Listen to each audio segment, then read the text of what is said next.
Salam jumpa sahabat Rema yang terkasih di dalam Tuhan Yesus Kristus, berkah dalam. Hari ini adalah hari Minggu Paskah yang ke-6, di mana kita akan merenungkan, saya ambil bacaan Injil Yohanes bab 14 ayat 23 sampai 29, yang intinya mengakhiri pesan pada perjamuan malam terakhir, di mana Yesus mengatakan kepada murid-muridnya, bukan kepada dunia. Mengapa ada perbedaan murid-muridnya dan dunia? Murid-muridnya berarti mereka yang melakukan perintahnya, yaitu perintah kasih. Mereka akan bersatu dengan Yesus yang memiliki kesatuan dengan rohnya. Demikian sebaliknya juga.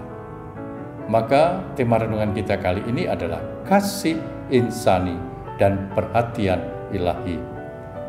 Ucapan kasih tanpa tindakan perlu diwaspadai. Bandingkan iman tanpa perbuatan adalah kosong. Hal yang biasa bahwa perkataan sehebat apapun yang bisa meyakinkan pendengar amat mudah diingkari. Maka kalau orang hanya berbicara soal kasih tanpa adanya tindakan atau perbuatan yang sungguh nyata dari orang itu, maka perkataannya itu tidak bisa dijamin sebagai kebenaran, kecuali itu sebagai pembenaran diri. Maka ada dua cara. Yang pertama adalah bagaimana cara manusia menyatakan kasih kepada Allah. Yang kedua, bagaimana wujud perhatian Allah kepada para muridnya atau manusia. Yang pertama, bagaimana cara manusia menyatakan kasih kepada Allah. Ada 3 poin.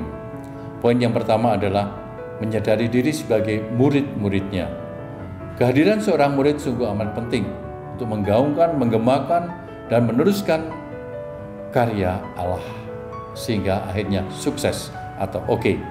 Jika ada yang serius mengikutinya, Allah pasti akan memperhatikannya. Bukan hanya sesaat, melainkan setiap saat untuk selama-lamanya. Sungguh luar biasa. Maka jangan heran bahwa Yesus memberi perhatian kepada para muridnya dengan memberi amanat saat dia mau berpisah dengan murid-muridnya. Poin yang kedua yaitu sikap taat, yang menjadi salah satu pembuktian kasih.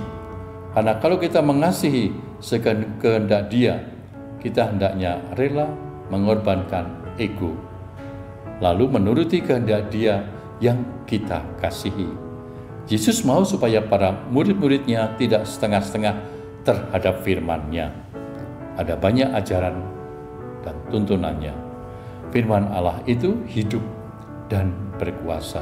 Ibrani bab 4 ayat 12. Firman Allah itu selalu mengarahkan kepada keselamatan, menggembirakan, membuat sedih, meneguhkan semangat, mengejam keras untuk setiap pelanggaran, dan sebagainya. Poin ketiga adalah mendengarkan suara Roh Kudus. Saat Yesus meninggalkan para murid, minggu lalu, Yesus dalam perjamuan malam terakhir memberikan amanat kepada murid-muridnya dan janji akan memberikan Sang Penghibur, yaitu Roh Kudus, dalam kesatuan Tritunggal yang Maha Kudus, untuk melaksanakan proyek Allah Bapa, yaitu keselamatan dunia. Tentu juga melibatkan manusia ciptaannya dengan rahmat yang diberikan kepada manusia, yaitu rahmat kehendak bebas. Jadi firman Allah sungguh menjadi dasar pertimbangan dan tujuan akhir dari setiap keputusan di dalam kehidupan ini. Yang kedua, bagaimana wujud perhatian Yesus kepada para murid atau kita. Ada 3 poin juga. Yang pertama adalah pemberian damai sejahtera. Damai yang berasal dari Yesus sifatnya abadi atau sejati, bukan damai yang fana, yang mudah tergerus oleh waktu dan dibatasi oleh ruang. Bukan sekedar perasaan tenang, tetapi sebuah panggilan untuk menghidupi kasih atau belas kasih Allah. Poin kedua adalah hidup kekal, yang dijanjikan Allah bagi mereka yang percaya kepadanya. Kita tidak perlu gentar dan gelisah, karena dengan menjadi murid-muridnya, kita akan memperoleh ganjaran yang luar biasa, yang tiada bandingnya. Poin yang ketiga, terakhir, segala yang baik disediakan bagi para muridnya, bagi kita semua. Baik di kehidupan ini, tetapi juga di kehidupan selanjutnya. Marilah kita berjuang untuk supaya kita dapat mewujudkan kasih yang telah kita alami, kasih Allah sendiri, dan kita akan berikan kasih kembali melalui cara-cara kita masing-masing sesuai dengan talenta yang Tuhan berikan kepada kita semua. Semoga Tuhan memberkati Bapa dan Putra dan Roh Kudus. Amin.